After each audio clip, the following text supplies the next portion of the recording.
Okay, another short video, but I thought I would expound a little bit on some of the things I was talking about before with the poly brush and the poly spray. Here I've taken a wing, obviously, and I'm getting ready to put my first coat of poly spray on this one. So this one is ready for poly spray. But I thought I'd just go over a little bit. I had some questions and some messages and stuff from people asking more details about the poly spray, and poly brush. To start with, the first coat, of course, we're going to spray on, and then we're going to use a 4-inch foam brush to brush in the poly brush into the fabric. The poly brush obviously is here to fill the fabric inside of it, in the fabric. So the brush, the spray, I think by spraying it versus what poly brush says, of course, is to actually brush in the first coat of poly brush. Cup Crutcher says no, use your spray gun, and on that you should be using like a 2.4 tip. The one I actually got, my high dollar Harbor Freight, is a 2.5 tip is what it comes out with. There it is, 2.5 tip. So, and then you should set the pressure a little higher. They say run it up to 40 to 50 pounds, so you're getting more spray pressure. So it's actually spraying down.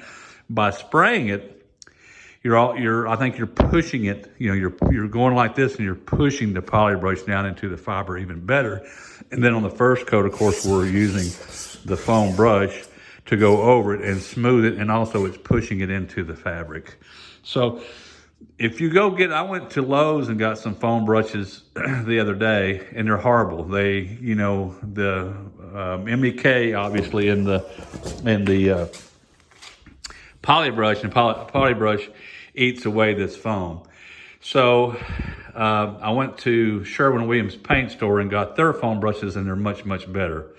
But you'll still use them up, so have several on hand when you get ready to start doing this. You can see this is the way they look. This is still a good one. This is what happens to them. They get stiff, and that MEK gets to them, and then they break, right here, so you can see the break. And then what happens is when you're brushing them in, you'll start to see streaks.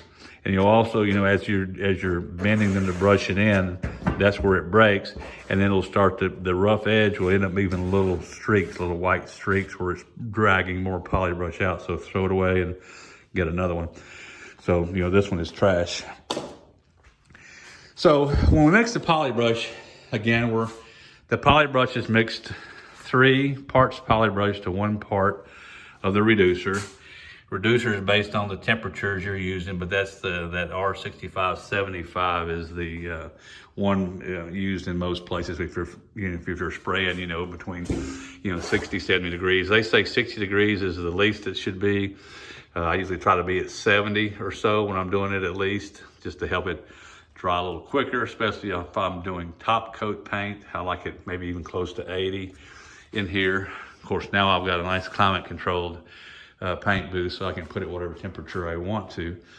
But that's the reducer you'll use. You can mix it up, and it'll keep basically indefinitely. So you can see here I just mixed up a whole gallon can. So this is mixed, and then of course this is a part of a can I got, and I write sure not mixed, because it's hard to even look at it and tell when it's reduced if it's mixed or not. So this is poly spray I'm getting ready to use. So anyway, when you mix it up, just go ahead and mix you up. If you've got an empty can or whatever, just go ahead and mix you up a big batch of it, seal it up, and it'll be good to your next plane you build, or weeks or months or years later. So it does not go bad. The primer that you use when you prime the aluminum or carbon fiber, the primer is only good for a week, they say. So you can mix it up and use it within a week. So anyway, you mix it up 3 to 1. Now we're getting ready to spray. We've got the paint gun. And one of the things that you'll notice that you're supposed to do is you're supposed to start on the leading edge metal, brush it in, go around, do the whole plane, come back, and then do the leading edge again. So you do that on every coat. You've got 2 coats that you're going to put on a poly brush. And you're gonna always start with the metal area of the leading edge. This is all where the metal is going around the leading edge. You're gonna start here, go around, do the rest of the plane, come back. So this is pretty much, dried. And then finish it by doing another coat on the leading edge. You're gonna do that both times. The first coat we're putting on is gonna be the entire airplane. The whole wing is gonna be brushed in as we spray it and then brush it. The second coat, we're spraying the poly brush over the whole wing, but we're still gonna brush in over the parts over the metal of the leading edge. So the second coat, we're gonna start on the leading edge, we're gonna spray it on, and we're gonna brush it in, okay? Only for the metal part. Then we'll just spray only the rest of the wing, okay? And you'll do the same thing. You'll start on the leading edge, spray it, brush it in, spray the rest of the plane, of the wing, come back around, and then spray it and brush it in again. So the leading edge is gonna have 4 coats of brushed in poly brush, okay? And I actually do the same thing. If you go back to FX3 or EX3, it's got this solid spar back here. So this spar is solid. You see all this metal? So I kind of do the same thing on that, trying to make sure it gets down in there good. But even here you can see the fabric is kind of away from the metal. It isn't right on the metal as the leading edge skin is. Okay, so poly brush, that's really the secret to working with poly brush is not to, when you spray it, the MEK evaporates almost immediately. You'll see it drying right behind you. I mean, literally maybe in 15 seconds or something, depending on the temperature, of course, that MEK will be coming out of that and it'll start to dry that quickly. So, I mean, in a minute or two, you're pretty dry. With poly brush, you've got to work it super fast and super quick. And you don't want to overwork it. It's the same thing when we did all the fabric tapes that we did. I showed you how we quickly do it. Don't mess around. Get it as soon as you got it smoothed out, looks good, get away from it. Don't keep going, because as it's drying, when you start trying to keep running that brush in it, you're going to end up leaving streaks, okay? Because it's drying in parts and it starts to get stiff. Only work it when it's really not hard yet, not getting hard. So pretty much, they say do a 3x3 section. So what I would do if I'm doing this, my first coat, let's say I've already done the leading edge. So I sprayed it, brushed it. Now I'm gonna start right here. I usually do about 2 sections at a time, okay? So, and I would do this half of the wing. I got a rotator on here, so I'm gonna rotate it. I'm gonna do this side, then I'm gonna walk over there and do the other half. So I kind of come up halfway. I'll spray. My spray is about this far away from 50 PSI, 2.4 tip or so. And I'm gonna spray 2 overlapping 50%. Pretty much about that speed with that setting. Pretty much about like that. But you're looking at it like you should be doing in the booth. You should be looking into it and seeing the shine. You should look at the shine. It should be shiny. If you're getting dry spots after you're spraying it, you need to slow down a little bit, okay? I leave everything open. I leave this fully open. I just open it enough from an oval to where I'm just starting to get the right shape, okay? So let's say I'm spraying this. So I would be doing it about like this. Spray, overlap, overlap, overlap, overlap, overlap, overlap, overlap, immediately. And this is the speed I would do it. I would be going.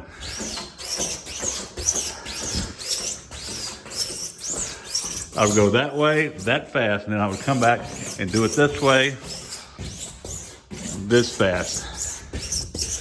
Okay, making sure these ends up here, where the ends are kind of feathered off, and I kind of do that into that new area so I don't have any thick buildups.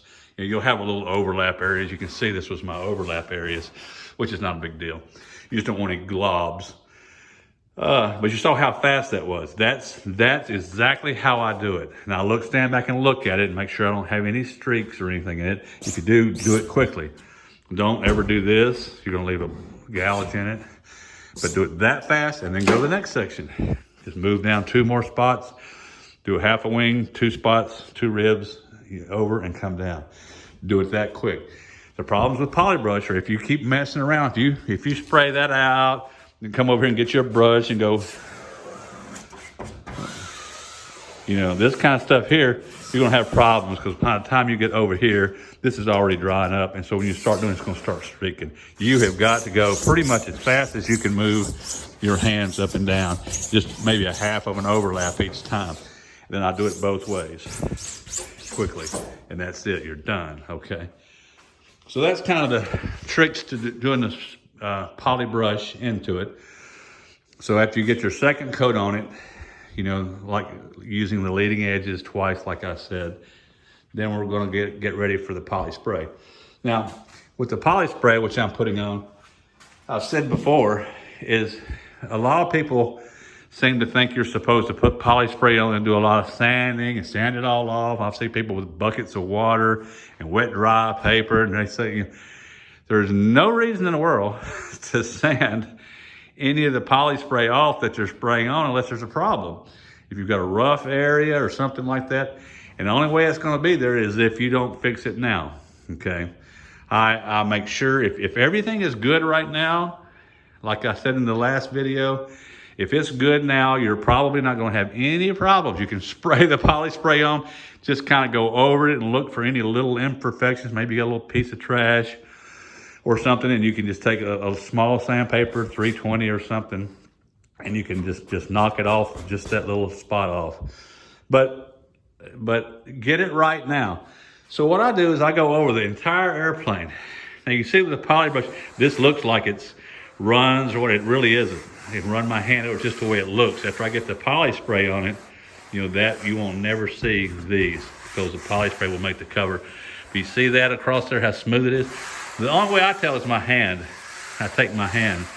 So what I do is I go over and I take my iron, and it's important with this iron when you're working it that you've got it set to like no more than 250 degrees.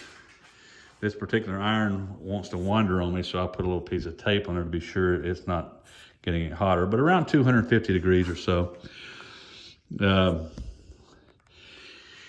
And what I do is I take one hand, I take my left hand like this, and I'll feel the edges, and I'll feel these edges, making sure there's no pinked edges that are that come up.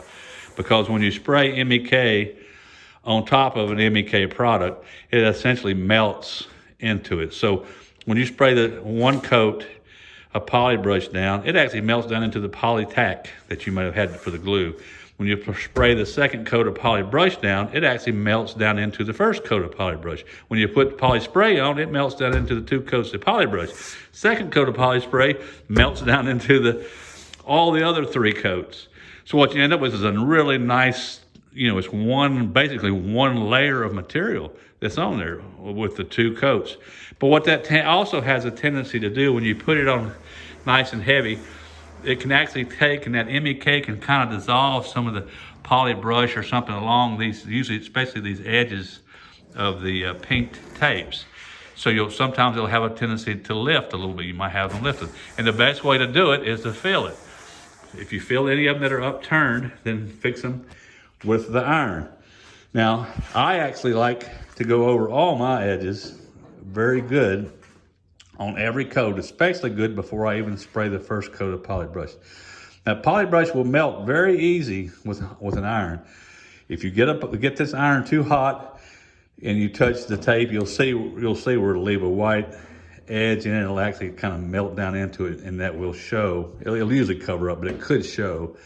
So 250, and never stop this iron, never touch anything really with this iron. This iron, anytime this iron touches this poly brush, it needs to be moving. So if I'm doing an edge of a tape, I would pretty much, it's cold right now, I've got it off, I've already done it, but I would just take it and just run it down that edge, just like that. I'm just putting pressure on this edge right along through here so I can see it. And I'm just taking it and I'm just running it right along about that speed, okay? If I want to do this edge here, that would come along and probably just go something like this. Just running it along that edge like that. And you'll actually be able to see where that iron is in there. You can kind of see here how the white areas have come along. So anyway, I'll make sure everything's ironed. I also take my hand and I run my hand over every single inch of this, feeling for anything, because you might not see it. Any rough spot, if you got a little rough spot, maybe just a little bit of trash or something, and you just take that iron and you can just go pretty much like that. I'm not gonna stop it. I'm not gonna push it into it. I'm just gonna lightly brush that spot. If that was a spot right there that I could feel, I would take it and just lightly go like that over it really quick. If you've got any bubbles, kind of like this, a lot of times those bubbles you can feel.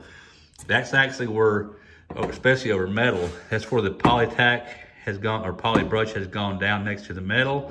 The poly brush starts to set up, and then the MIK is melting off or is evaporating up through it, so it leaves those bubbles. So that's why we're brushing in a lot on the leading edge where it's metal, because that's what happens, and they're called pinholes. And if this, after we get the second coat of poly spray on here and we're done with the MIK work, and the next coat will be our color coats, we're gonna let this sit for a week, okay?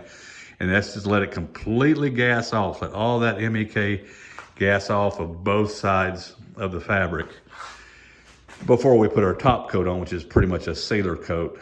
And at that point, if you do it too quickly, if you go start a day, the next day you start putting color on, you'll get these little pinholes, something like this actually in your top coat, because it's just it's still gassing off. The MIK is still gassing off, and it'll come up through the paint and leave these little pinholes. So it's important to let it stay for about a week before you put a color on it. Okay, so that's it. So if you're gonna, run my hands up and down all these. I just take two fingers like that and run them up and down those edges really good. And then I still go ahead and just lay them down. You can see here where I've run it down this edge here. I've taken it like this, and I'll just run it just at this speed. This is the way I do it. Never letting that iron stop. Never letting it stop. That looks like that might be a little rough spot. It isn't. I've already fixed it, but it was a little rough spot. It was maybe a little piece of trash or something that was in there. See those spots? If you see them, and just do the same thing, just go maybe something like that. Just then check it again, and you'll see that they go down. You can sand a little bit on here. If you have something that you need to sand, if it was something that was underneath there, you can sand a little bit on the poly brush. They say you can't, but you actually can. But go over the whole thing, get any imperfections that you see right now. Just get this thing just as perfect as you can. And then that way, whenever you start spraying the poly spray, I'll spray a coat of poly spray. I'll look at it. Any poly spray you sand off for whatever reason, you got to replace it, okay? Now, the poly spray is the UV protection for a fabric airplane. Now, if you read the poly fiber system, they'll say they want 3 cross coats. And what poly fibers, or what a cross coat is, would mean I'm going to put 1 coat on this way, then I'm going to put 1 coat on this way, okay? Going the opposite direction. That would be 1 cross coat. So it's 2 coats, 1 in either direction, but it's 2 coats, but it's 1 cross coat. So according to polyfiber, you would have 6 coats of poly spray on it if you did that. Cub Crafters does not do that. Cub Crafters puts 2 spray coats on in the same direction. It doesn't matter. Spray it this way and spray it that way the second time. It doesn't matter. Just getting good coverage. You'll spray it just like you would anything else. You want to spray it so it's wet. You're seeing a shine all the way across everywhere when you're putting it down, but not a run. This stuff dries so quickly. If you'll look at it, if you do get a run, a lot of times if you get your overlaps, you're coming to here, stopping in the back to here, and you come back over here to do this, when you come back over and you spray more on here, then sometimes this will be kind of a heavier build-up area. If you see that and you're on a rotator, just take it and rotate it a little bit. Just, if it's really kind of getting some sag or run this way, just rotate it up a little bit and let it set that way for a little bit, and it'll run it back that way or leave it flat. You can do that with the top coat colors too. especially with a rotator, you can just, if you start to spray a little something, you see there's a little bit of a run where you got one area, take that rotator and turn it up the opposite direction for a few minutes and let it set back the other way. It'll actually go the other way. Then that night or whatever, when you leave it, put it in a level position, and you'll probably see, if it's a little bit of a pretty good run there, overnight, that thing will probably flatten out almost, perfect, where you won't even notice it. Sometimes I even add a little more paint to it if I've got to run up, actually get it wetter and more thinner, then rotate it to flat. That wet paint gets in there, mixes with the other paint, and lets it lay out a little bit more. So that's pretty much it. We're talking about only using the 2 coats of poly spray, again, that's UV protection. Well, poly spray, polyfiber people were using polytone paint. Okay, polytone paint, which not many people use anymore, because everybody wants a shiny airplane now, so you go to the polyurethanes. But the polytone paint is the same paint as this system with MEK in it, with the color. It's a duller, less glossy finish, which is a lot easier to repair in the future because it'll all just come off with MEK. You can go all the way through the top coat color all the way down to the fabric with MEK. If you have a tear or something, then you can fix it and patch it a lot easier than the polyurethane. But in any case, the new top coat paints, the polyurethanes that were being used, especially the DUHS PPG paint that Cup Crashers uses, and which I've used exclusively, has, of course, UV inhibitors built into the paint too. So not as much poly spray is needed because the top coat color paint also has UV inhibitors in there. And most people who have a carbon cub, it costs $250,000, $350,000, is probably not just going to leave it parked out on the tarmac all the time in the sun anyway. So, but the way you test it, which Polyfiber says, is take an inspection cover and go underneath here. You can get an inspection cover, cut it out after you've sprayed it, stick a flashlight or something up inside there, bright light where it's shining up through. Say I go to the bottom, cut a spray off, cut an inspection cover out, put a flashlight up in there shining up, come over on this side and look down. Can you see the light? If you can see the light coming through the poly spray, they say you need more poly spray, okay? So you've got full UV protection even before the top coat if the light doesn't pass through. But remember, if you're using a polyurethane top coat, then you probably have additional UV protection in there too. And I guess that's it. But I'm gonna post this on here, and if you've got any questions, just let me know, and I'll try to answer them.